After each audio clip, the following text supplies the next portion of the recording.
On board as well, Bob Weiner, Robert Weiner, if you will, Democratic strategist and former communications director for Clinton drug czar General Barry McCaffrey, and an avid marathon runner himself. Bob, good to have you as well.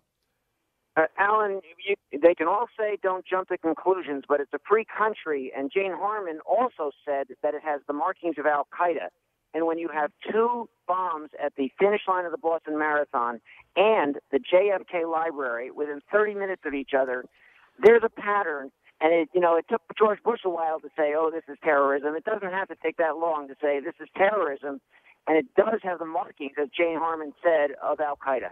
So I would, caution anybody about thinking that, if this is linked to Al-Qaeda, that it is in any way indicative that they've somehow, gone ghetto or something, and they don't have the capability to do big stuff anymore. No, they're just finding the cracks, and they're working their way in there.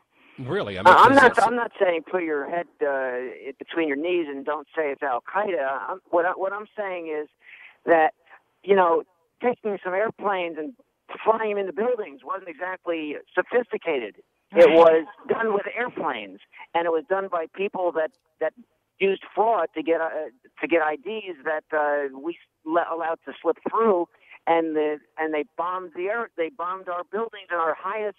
They just picked, and you can sense where to go. They sensed where to go to the Pentagon. They were going to go to the White House. The crudeness of a device as indicative of just how sophisticated the thinker might be behind those devices. Yes.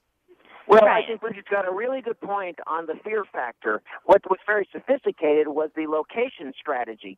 When they picked the finish line of the Boston Marathon and the JFK Library, just think of all the other places they could pick with the same simple explosive devices. So that should give us all fear, and yes, we need to ramp up our security. Not just what the NRA is saying in schools, for example.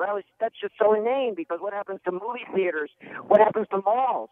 You've got to be careful everywhere. Do you think this is going to sort of undercut the believability of Obama's future prognostications if it turns out this was Al-Qaeda after having told us a few months ago that Al-Qaeda was on the run? Bob, your sense of it, does this undercut a little bit of the president's credibility? You got to turn this into a blame Obama thing.